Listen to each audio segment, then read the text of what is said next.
Cascade Hoops Talk, this is Billy D. A couple top 25 games last night, but also we're going to take a deeper dive into how NAI men's basketball bracket is constructed. Hopefully answer some questions for you. Buckle up. Cascade Hoops Talk starts right now. Cascade Hoops Talk, produced in the shadow of the beautiful Cascade Mountains and bringing the world NAI basketball. One podcast at a time.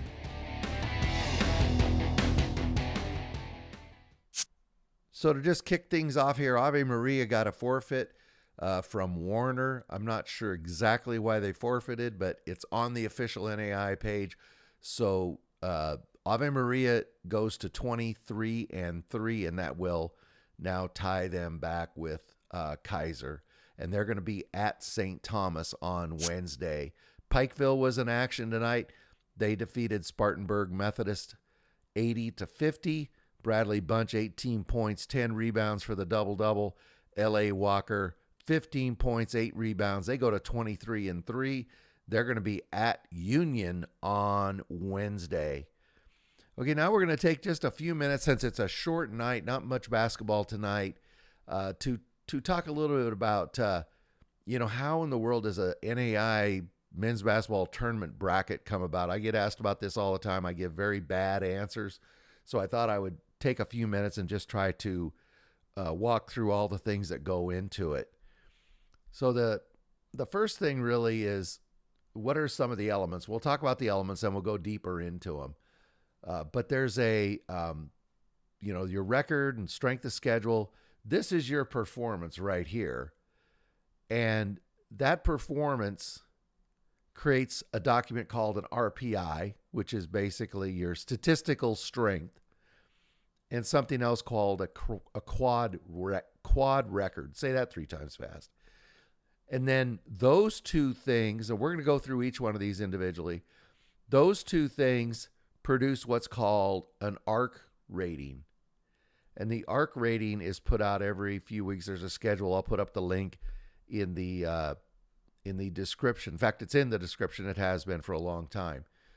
So these are the elements, the what do you call them? Like the basic elements. You get this information that we just spoke about, and it produces a document. These 3 things produce a document, RPI, and then produce the quad rating. And then you have automatic bids. You guys know what that is. Every conference gets 1 or 2 bids depending on the size of the conference. And then the next thing that has to happen is there's an NAI team made up of, I can't tell you who it is. I don't know. But it's just a bunch of coaches and people that are tightly associated with the game. That's the best way to say it. They have to go through, look at the 35, who are the next best 29, because they need to put together a field of 64. So that equals 64 teams. They put that together using this information, the RPI, the quad, the ARC rating. Okay, so what does all that mean?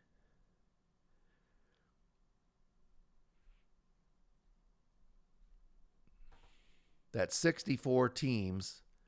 The committee then seeds and builds a 4-quadrant tournament. You know the bracket I'm talking about.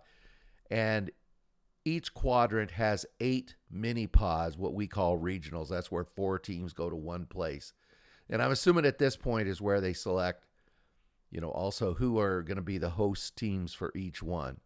So they'll develop the 64 team based on seedings, based on all that input information. Then they have to go back and they have to review that for logistics, because teams can only travel so far, only so many plane tickets can be afforded. And then so they have to make some final adjustments to that, and that's where you get your final bracket of 64. So I've given you a lot of information. Let's kind of step back. I talked about ARC and RPI. This is the top 25 over here on the left, right here on the left. This, for the most part, means nothing. The ARC and the RPI, here's the schedule for this. Again, the link is always in the description of the show. We just had the latest version put out yesterday morning on February 16th. and then we'll get the quad rating on Wednesday. Not the quad rating. Back up. We got that to Monday morning. We get the ARC rating, and I'll show you what that is in a moment. So let's take a closer look at all these elements that go into this, and we've talked about some of this before. Let's start with the RPI. That is a 100% computerized outcome from your performance. So your RPI comes from who you've played, what your strength of schedule is. This is strength of schedule, SOS rank. How many games you've won and lost. So you have a winning percentage.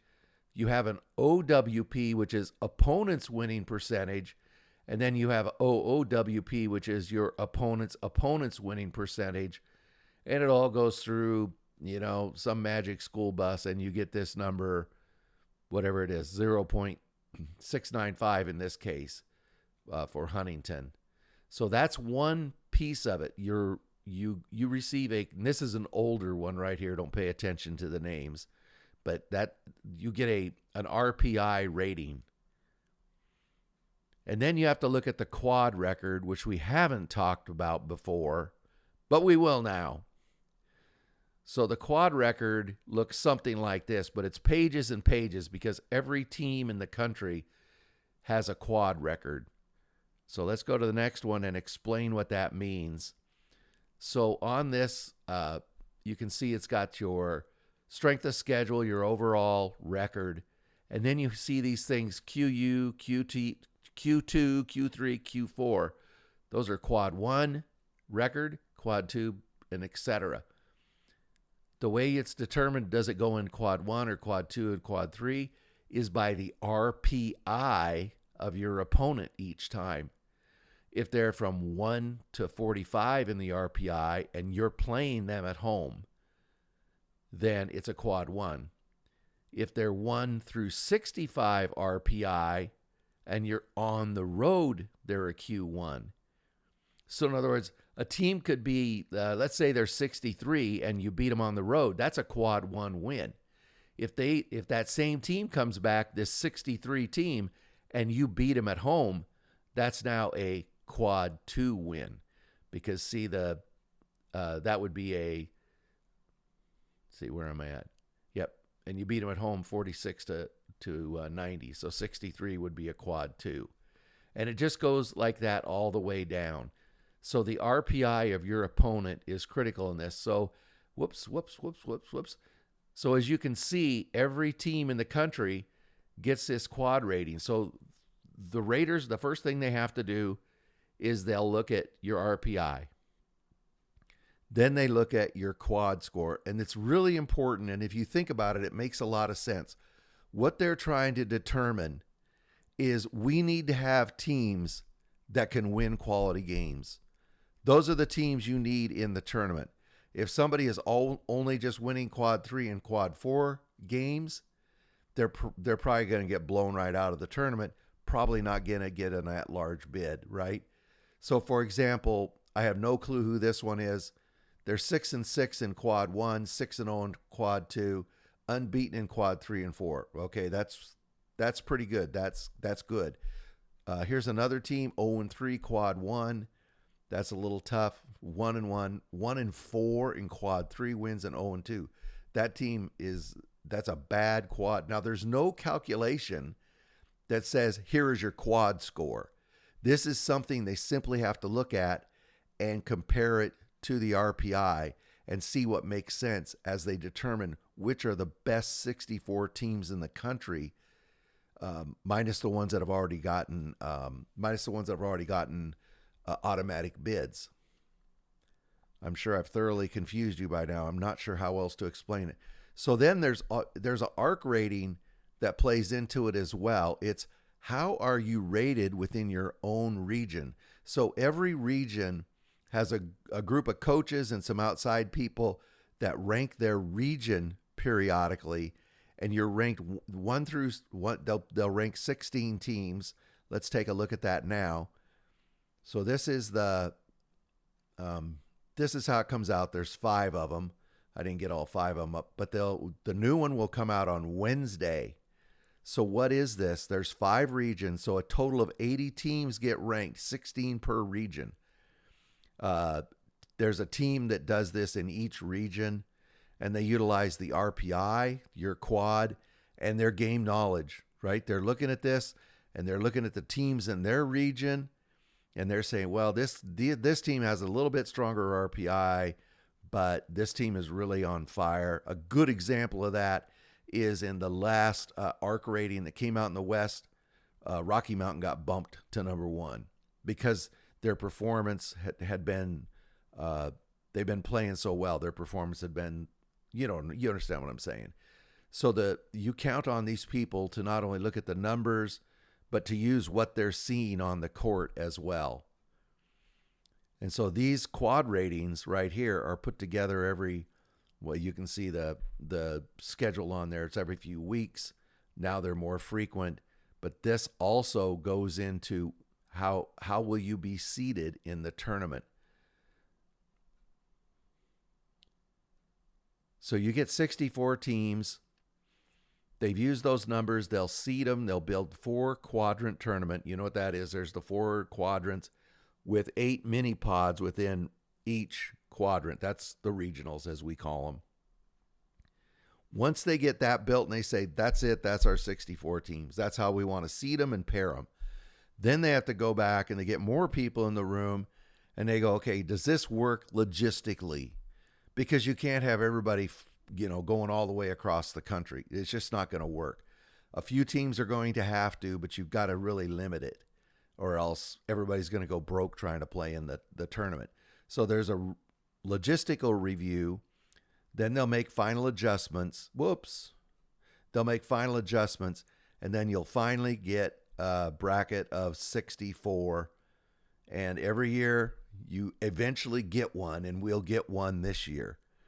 So the key takeaways from this, sorry, I'm going backward on you. Get back up here. Is for your team, its performance and its schedule will produce an RPI. Their record, who they play, will produce a quad record. I'll try to get this back up there. Right there is the quad record. And then you get an ARC rating out of that.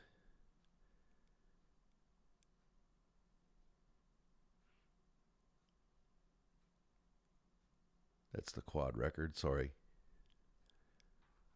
And then your region, you get you're rated in your region, and all those things, this is what I was trying to get to. All of those things are mixed in with people in a room, and that's how each one of these quadrants are filled up. The reason I'm going through it is because, number one, a lot of people ask the question, what all goes into seeding and making a bracket for the national tournament. Another piece is, some people might look at it, and I've heard this before, there's 64 teams in the tournament, our RPI is 56, we'll get in. You might not, because there's teams that end up with an automatic bid that could be below that. They could be down, they could be a 75 RPI, but they won their tournament, or they were the runner-up in a tournament that gives the bid to the runner-up. And then, so that kind of steals a bid, if you will, from a team that was in that top 64. And as I said, there's other things they look at as well. When you get down close to that bubble, that I can tell you, I do know this, they're going to take a really, really close look at that quad, your quad record. Because once again, the NAI wants teams in that national tournament that have shown they can win big games. And if you think about it as a fan, that's what you want too. You don't want a bunch of strong teams and a bunch of weak teams. You want teams that can compete and make the most competitive tournament possible. And I think if you've paid attention and you're not new to this, you've been around a few years, the NAI tournament has gotten stronger and stronger. These games are real, true battles. Back in the old D2 days, they went almost completely by the top 25, and that produced some bad matchups. And, you ended up with just a few, sometimes a few teams would really dominate.